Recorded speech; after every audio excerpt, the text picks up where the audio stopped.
Did you know that FOMO is real?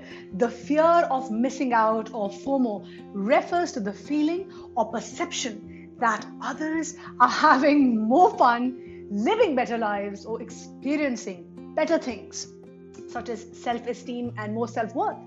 It's not just the sense that there might be better things that you could be doing at this moment, but it is the feeling that you are missing out on something which is fundamentally important that others are experiencing right now.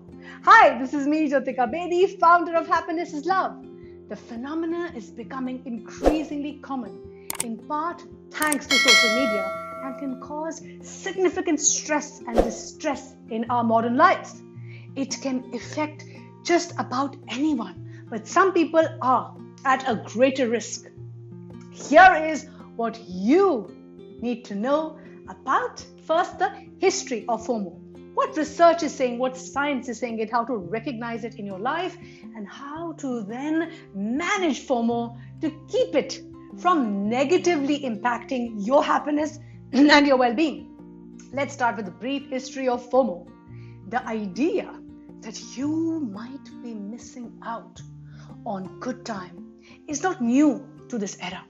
However, while it has presumably been around for centuries, you can see evidence of FOMO even in ancient texts, for instance. It has only been studied during the past few decades. Since the advent of social media, however, FOMO has become more obvious and has been studied much more often. Social media has accelerated the FOMO phenomenon in several ways. It provides a situation in which you are comparing your regular life to the highlights of other people's lives. Therefore, your sense of normal becomes skewed, distorted, and you seem to be doing worse than your peers. You might see detailed photos of your friends enjoying, making memories, having fun times without you, which is something that people may not have been so readily aware of in our past generations. Social media creates a platform for bragging. It is where things, events, and even happiness itself seems to be in competition at all times, doesn't it? People are comparing their best picture-perfect experiences, which may lead you to often wonder what you are lacking. It involves a deep sense of envy and impacts your well-being. Related terms inspired by FOMO, several other related concepts have also emerged. FOBO, fear of better options.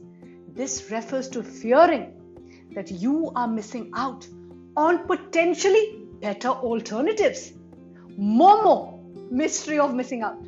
This refers to fearing that you are missing out but not having any clues about what you're missing out. ROMO, reality of missing out. This really refers to knowing that you aren't missing out on anything. 4G, fear of joining in. The fear of sharing things on social media but not garnering any response. JOMO, joy of missing out. It's the opposite of FOMO and refers to positive feelings about missing out or disconnecting from social media. Research on FOMO is real. As more research on FOMO is conducted and becomes available, we are getting a clearer picture of what it really entails and how it's impacting all of us, including me. The picture is not pretty, and there are many negative impacts of FOMO, and it is more common than you can fathom, more important than you might even expect. Consider the following. Social networking sites. Unsurprisingly, adolescents use social networking sites at a high rate, and may experience FOMO as a result. I'm going through this with my teenagers. Increasingly, however, FOMO acts as a mechanism triggers higher social anxiety, higher social networking usage. Girls are experiencing depression and anxiety and tend to use social media sites at a greater rate. While for boys, anxiety was a trigger for great social media usage. This shows that increased use of social media can actually lead to higher anxiety and stress rates caused by FOMO. Age and gender. People of all ages can experience FOMO. Several studies have found this. One study in the Psychiatric Research Journal found that the fear of missing out was actually linked to greater smartphone and social media's usage, and that this link was not associated with age or gender. So what is the key cause of FOMO? While multiple factors are likely to play a role, research also found that social media use and problematic smartphone usage were linked with greater experience of FOMO. Smartphone usage was related to fears of negative and even positive evaluations by others, as well as linked to negative impact on our mood, on our well-being. Adolescents and young people may be particularly susceptible to the impacts of FOMO. Seeing friends and others posting on social media can lead to comparison and an intense fear of missing out on things their peers are experiencing. Research again suggests that in some teens, FOMO, and my son experienced this, can play a role in anxiety, low self-esteem, indulging in risky behaviors. FOMO can contribute to more peer pressure, leading teens to then engage in risky behaviors they might otherwise avoid because the teenage brain is still developing. Teens may engage in such actions without considering the lasting consequences because their prefrontal cortex is not fully developed. So what are the potential dangers? Aside from increased feelings of unhappiness, fear of missing out also leads to greater involvement in unhealthy behaviors. For example, the same studying computers and human science behaviors found that FOMO was linked to distracted driving, which in some cases can be deadly.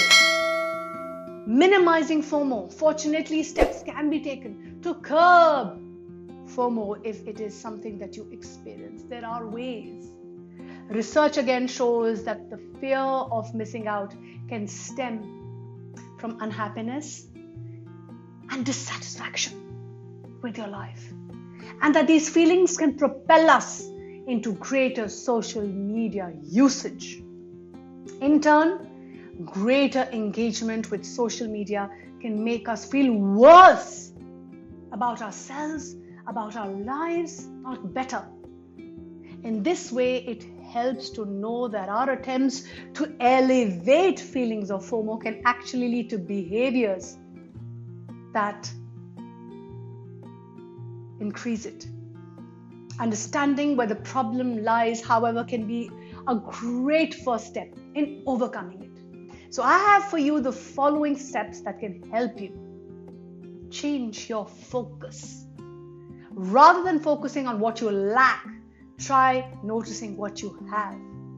This is easier said than done. I recognize it, and I know it's hard, where we may be bombarded with images of things we do not have, but it can be done.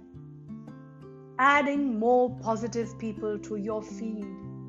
Hide people who tend to brag too much or who are not supportive of you. This is something which you can control. Small steps, big impact. You can change your feed to show you less of what triggers that FOMO in you and more of what makes you feel supported, makes you feel good about yourself. Work on identifying what may be sapping your joy online. Work to minimize these as you add more to your feed and that makes you, and do things that make you happy or consume content that makes you happy. Try a detox Digital detox, spending too much time on your phone or social media apps only fosters more FOMO. Reducing your usage, or even doing a digital detox where you take a break from all digital devices, may help you focus more on your life without making constant comparisons which are not serving you. If doing a complete digital detox isn't possible, I understand that, consider just limiting your use of certain social media apps that make you feel as if you are missing out, that are causing you stress and anxiety. Temporarily remove those apps, set daily limits on how much you will use them, or your feed to remove people, or make sure that you remove people from your feed who make you feel bad about yourself or your life. Another thing that I do, and I have talked to my teen about it, is keep a journal. It is common to post on social media to keep a record of the fun things you do. However, you may find yourself noticing a little too much about whether people are validating your experiences online. If this is the case, you may want to take some of your photos and memories offline and keep a personal journal of your best memories, either online or on paper. Next, seek out real connections. You may find yourself seeking a greater connection when you are feeling sad or anxious, and this is healthy. Feelings of loneliness or exclusion are actually our brain's way of giving us a signal, a brain's way of telling us that we want to seek out greater connection. So use this as a trigger for your happiness and your well-being, and forming more connections to increase your sense of belonging. Next, unfortunately, social media engagement is not always the way to accomplish this. You might be running from one bad situation right into an even worse one, rather than trying to connect more with people on social media. Why not push yourself out of your comfort zone and arrange to meet up with that one person who believes in you, who enjoys your company? Making plans with a good friend, creating a group outing, or doing anything social that gets you out with friends who matter, who are your real friends, and can be a nice change of pace. And it can help you to shake off that feeling that you are missing out, because it puts you in the center of action. Till the time you don't take action, there will be no change. If you do not have time to make plans, even a direct message on social media to a friend can foster a greater and more intimate connection than posting to all of your friends and hoping for those number of likes.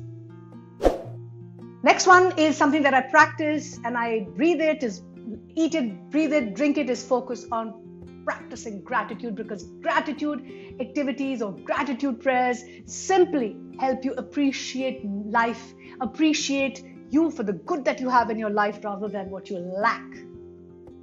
Whether it's a gratitude prayer, a gratitude journal, this is important, and I know that it's a practice. You can learn to focus on things that you have rather than things that you lack.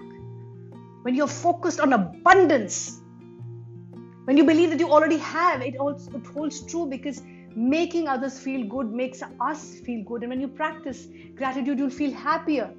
It'll lift your mood and you attract who you are. If you want love, be love. If you want happiness, be happiness. By practicing gratitude, you can change your wiring, you can reduce your anxiety. And I know we are tempted to go down the rabbit hole of social media and FOMO when you realize how much you've been doing this and that's become our normal. I understand that. I am guilty of the same. You will begin to feel that you have what you need, and so your world around you will change. This can be wonderful for your mental and emotional health if you're able to practice gratitude. Do share in the comments below when you felt a strong FOMO. Please share with us. Did you succumb or did you resist? If you're struggling, we are here for you. We care and we are here Keep smiling, keep shining, keep inspiring. Stay tuned for more.